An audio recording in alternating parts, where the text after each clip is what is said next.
From की art and design. So NIFT का जो मास्टर्स का रिजल्ट आया है तो बहुत सारे स्टूडेंट्स का बहुत टाइप का क्वेश्चन है कि मैम हमें कितने सीट्स अवेलेबल है निफ्ट के जो मास्टर्स में है, चाहे वो एमएफ टेक हो, चाहे एमएफएम हो या एमडेस हो, और किस तरह का कोर्स होता है, आपको कैसे फॉर्म भरना है, आपको प्रेफरेंस लिस्ट कैसे करनी है, ये सारी जो डिटेल्स है वो मैं इस वाले वीडियो में बताऊंगी। सबसे पहले तो इस बार जो रिजल्ट आया है उसमें, क्योंकि एनटीए ने इस बार निफ्ट का पूरा जो एग्जामिनेशन है वो टेक ओवर किया है और एग्जामिनेशन को अच्छे से जो उन्होंने लिया है, तो उनका जो इस बार का जो रिजल्ट आया है वो भी बहुत डिफरेंट आया है। रिजल्ट में पहले बहुत डिटेल में आप देखेंगे कि सारे नंबर्स दिए हैं कि आपको कैट के पेपर में कितने नंबर आए हैं, गैट के पेपर में कितने नंबर आए, इंटरव्यू में कितने नंबर आए, तो आप एनालाइज कर सकते हैं कि आपका एक्चुअली में कहाँ पर खराब हुआ है पेपर, जिसके वजह से आपका रैंक थोड़ा इधर उधर हुआ है।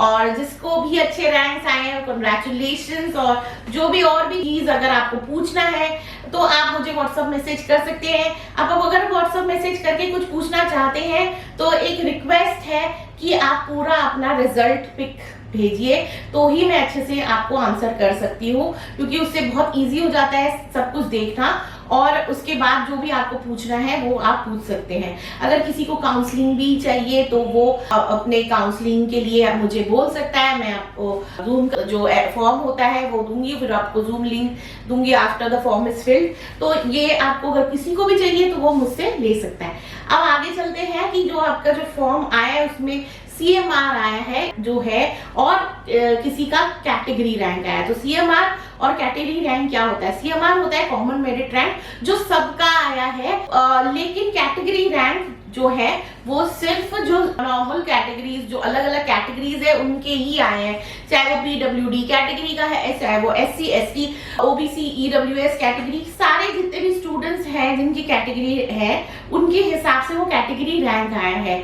तो वो कैटेगरी रैंक जो है वो बेसिकली जो जिनकी भी कैटेगरी है उसी के हिसाब से वो देखा जाता है कि आपके कैटेगरी में कितनी सीट्स अवेलेबल है।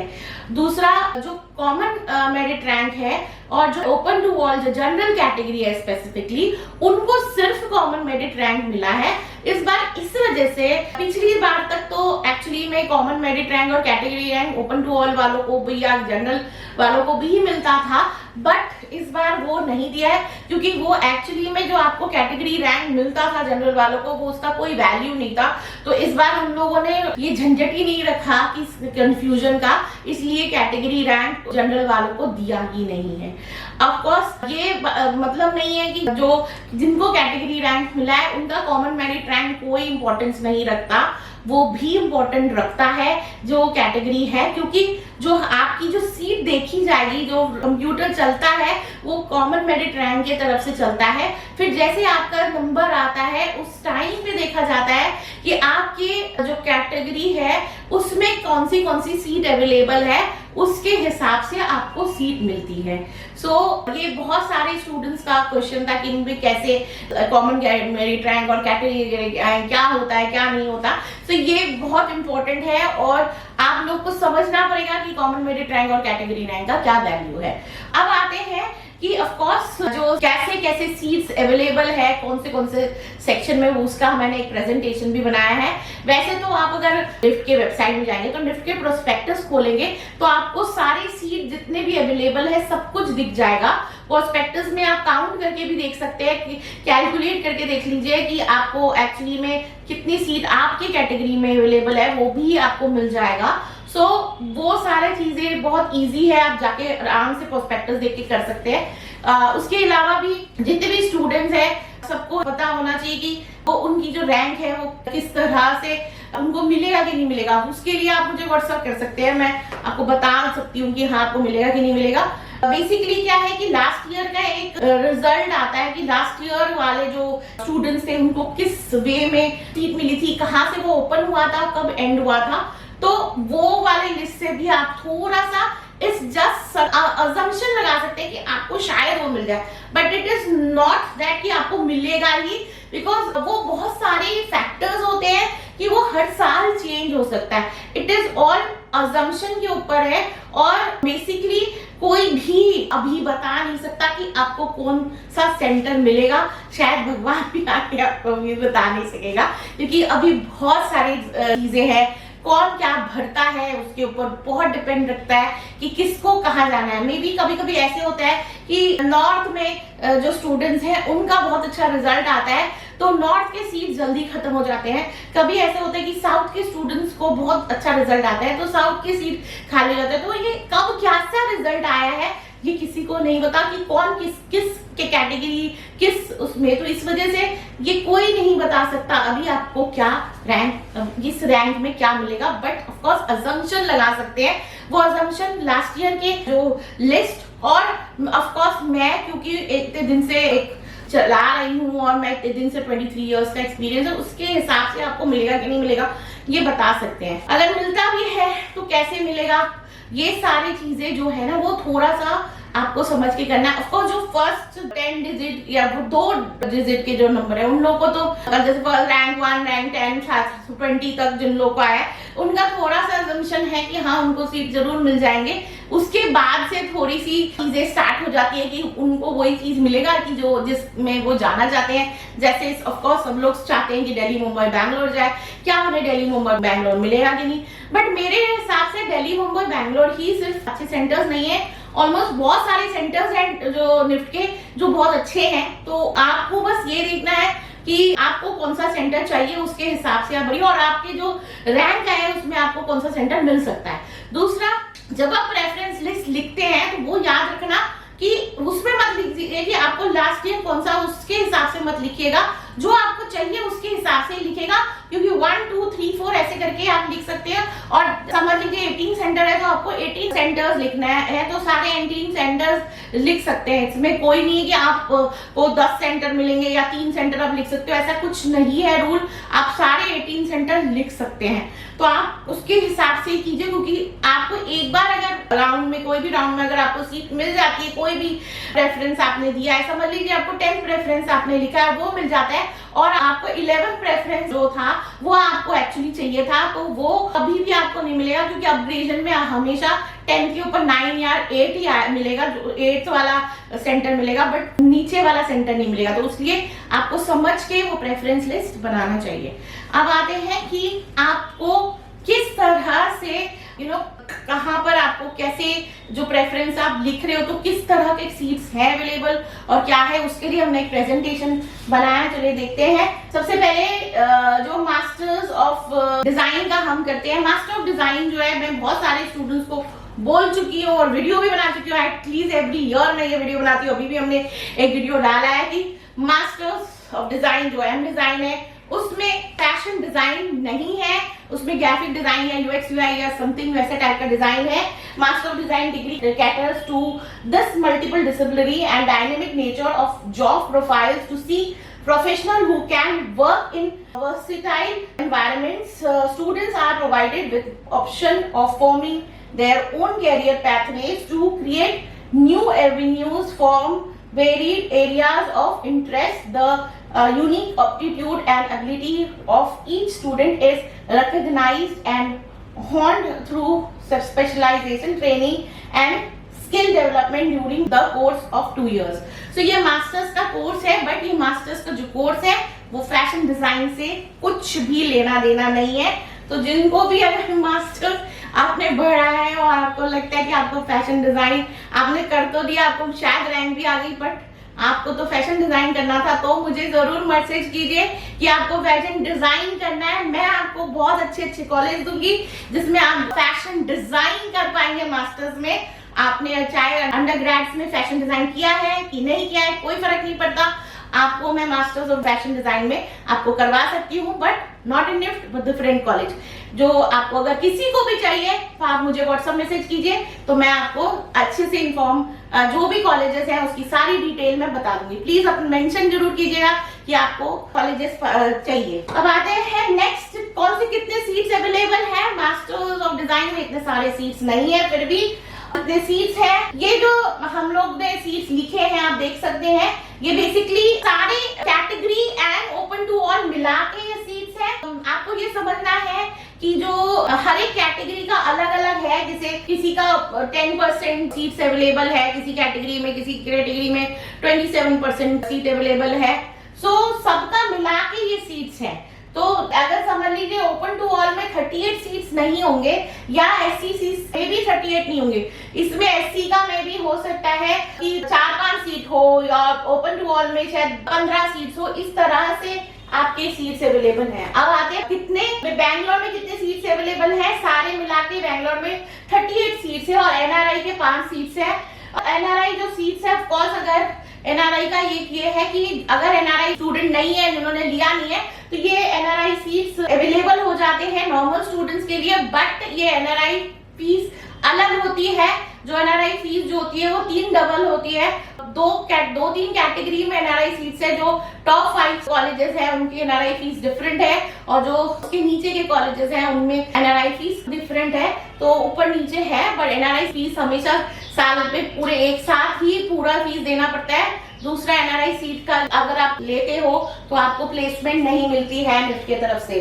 तो ये बहुत इंपॉर्टेंट है एनआरआई के सीट अगर सोच रहे हो लेने के लिए तो प्लीज दिमाग में रख लेना। अब आते हैं बैंगलोर में 38 है और एनआरआई में 5 सीट्स है। गांधीनगर में 38 है, एनआरआई में 5 सीट्स है। कन्नूर में 34 है, स्टेट डोमिसाइल 7 है और 3 एनआरआई सीट्स है। ये स्टेट डोमिसाइल जो है ये भी हर जगह अवेलेबल नहीं है। डोमिसाइल के ऊपर भी मैं एक वीडियो बनाऊंगी और ये हर जगह अवेलेबल नहीं है। मेरे पुराने वीडियो भी होंगे डोमिसाइल्स के, तो उसमें आप देख सकते हैं जाके, उसमें आपको पता चल जाएगा। इवन आप प्रोस्पेक्टस में भी जाके देख सकते हैं कि कौन से जगह डोमिसाइल सीट्स अवेलेबल है। जैसे सिर्फ यहाँ पर जो 3 उसमें सिर्फ कन्नूर में डोमिसाइल सीट्स है। उसके बाद मुंबई में 38 ऑल टुगेदर सीट्स है, एनआरआई का 5 सीट्स है। दिल्ली में अगेन 38 ऑल टुगेदर सीट्स है और एनआरआई का 5 सीट्स है। पंचकुला में 34 सीट्स है, अगेन स्टेट डोमिसाइल है हरियाणा का। सो 7 सीट्स अवेलेबल है फर्स्ट अगर आपके पास हरियाणा का डोमिसाइल है और एनआरआई का 3 सीट है। कांगड़ा में 34 सीट्स है, again 7 seats are available for state domicile and 3 for NRI. Okay, so total जो सीट्स है याद रखना 304 है, जिसमें सब कुछ एनआरआई उसके अलावा जो स्टेट डोमिसाइल सब मिला के 304 सिर्फ सीट्स है। 304 सीट्स है ओनली अवेलेबल।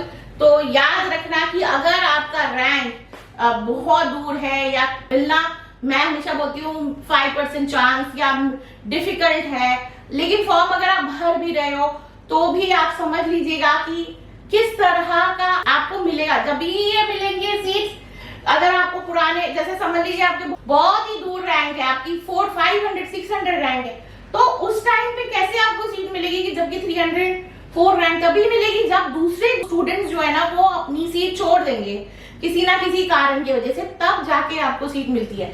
तो इस वजह से रैंक तो वो लोग हमेशा निफ्ट वाले डबल निकालते हैं कि जितनी सीट्स है उससे ज्यादा डबल रैंक देते हैं, सो दैट अगर इवन कोई छोड़ देता है तो वो लोग नुकसान में ना जाए। ये निफ्ट का पॉलिसी है। So that is the reason आप सबको रैंक मिला है, बट आपको ये देखना है कि आपका होगा कि नहीं। ये सभी कुछ लक के ऊपर है। ऐसे भी होता है कि बहुत सारे स्टूडेंट प्रेफरेंस में सिर्फ दिल्ली, मुंबई, बैंगलोर लिखते हैं और उनकी रैंक अच्छी होने के बावजूद उनको सीट नहीं मिलता है, क्योंकि वो दूसरे जगह बिल्कुल लिखते ही नहीं है। उनको लगता है कि उनको दिल्ली, मुंबई, बैंगलोर के सिवाय कहीं जाना नहीं है।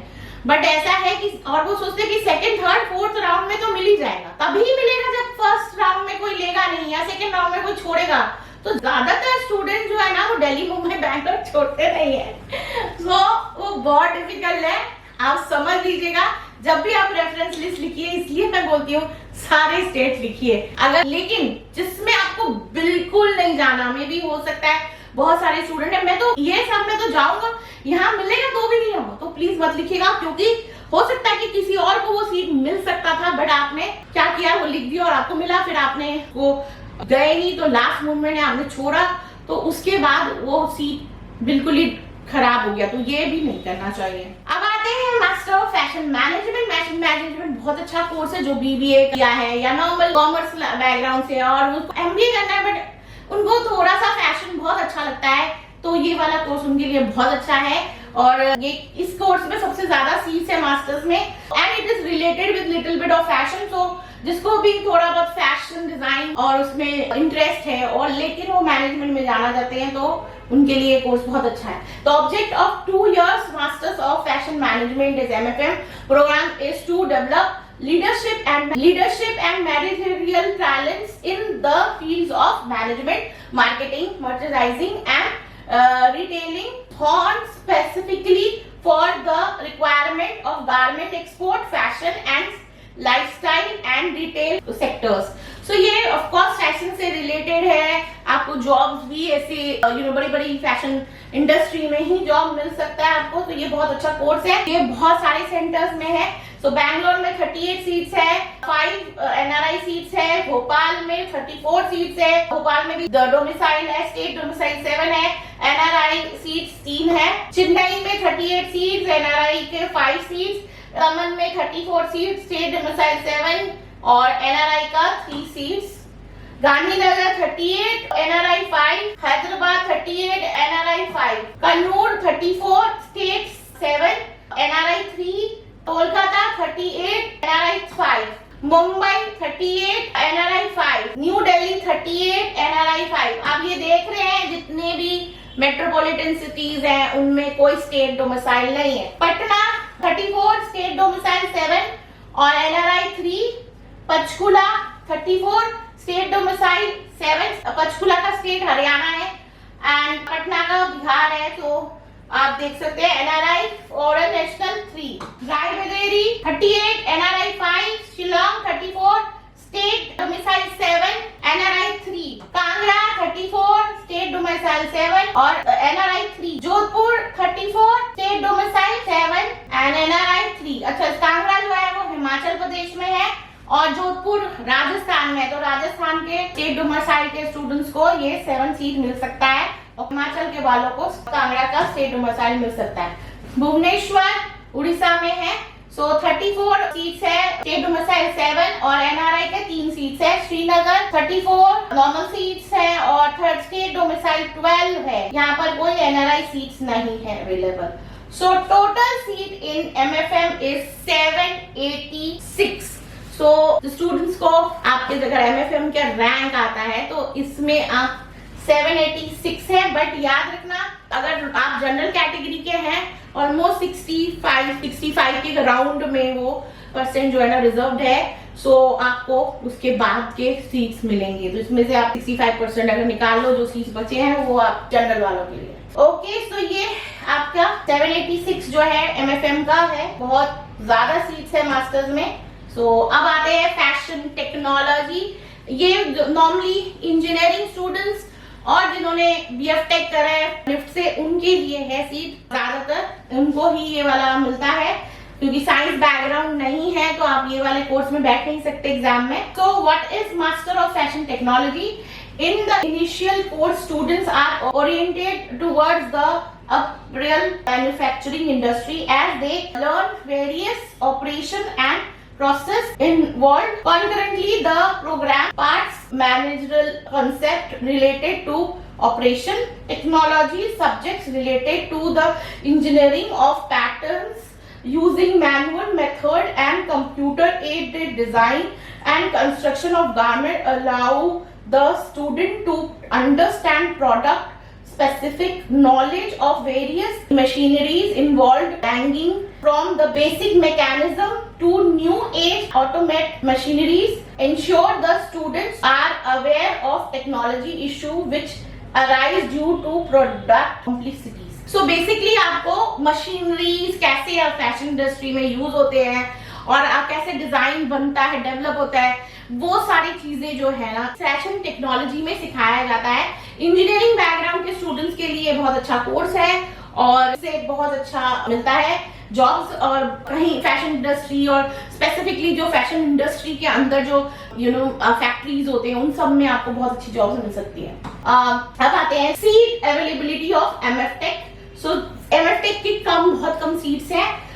सो बैंगलोर में है 34 सीट, 3 फॉरेन नेशनल की सीट्स है और उसके अलावा चेन्नई में 34 और 3 फॉरेन नेशनल की सीट्स है। गांधीनगर में 34 एंड 3 फॉरेन नेशनल की सीट्स है, न्यू दिल्ली में 34 और 3 फॉरेन नेशनल की सीट्स है। तो बहुत ही कम सेंटर्स है जहां पर एक्चुअली में एमएफ टेक अवेलेबल है। सो टोटल सीट जो एमएफ टेक का है वो 148 है, तो ये बहुत ही कम है। तीनों कंपैरेटिवली तीनों जो कोर्स है उसमें मास्टर्स की ये सबसे ज्यादा कम है, और ऑफ कोर्स इसी वजह से इसमें बहुत मुश्किल होती है। जिनको भी ये मिला है सीट्स तो इनको मिलना मुश्किल है। तो ये आपको समझ लेना चाहिए कि आपका रैंक कहाँ है और किस तरह का आपको सीट मिलेगा। अगेन 65% रिजर्वेशन इस वाले के अंदर सारा कुछ है, तो एनआरआई सीट सब कुछ इसके अंदर जुड़ा हुआ है। तो आपको कैलकुलेट करके माइनस कर देना है, तो उससे आपको मिल जाएगा कि आपको कोई सी सीट्स है। ओके, सो अब आपको समझ में आ गया होगा कि कितने सीट्स अवेलेबल है, कहाँ पर क्या क्या सीट्स अवेलेबल है।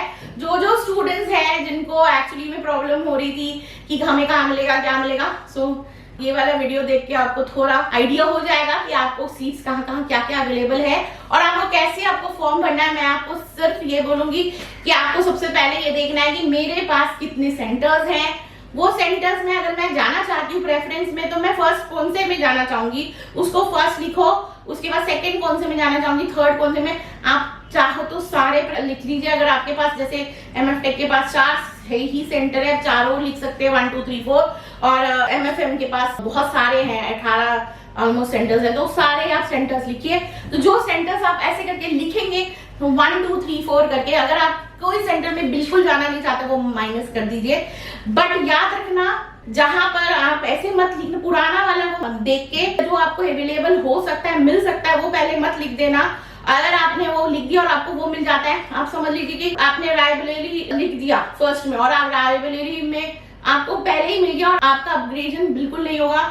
जो टॉप में के बाद कोई अपग्रेडेशन नहीं होता, अपग्रेडेशन का मतलब होता है आपके ऊपर का क्या मिलेगा। तो ये यहाँ ध्यान रखना कि आप जब सीट भर रहे हो तो कैसे भरे, और अगर किसी को भी कोई प्रॉब्लम है, कुछ है कि मैम समझ में नहीं आ रहा तो कैसे होगा, और तो मुझसे ऑफ कोर्स व्हाट्सएप मैसेज कर सकते हैं।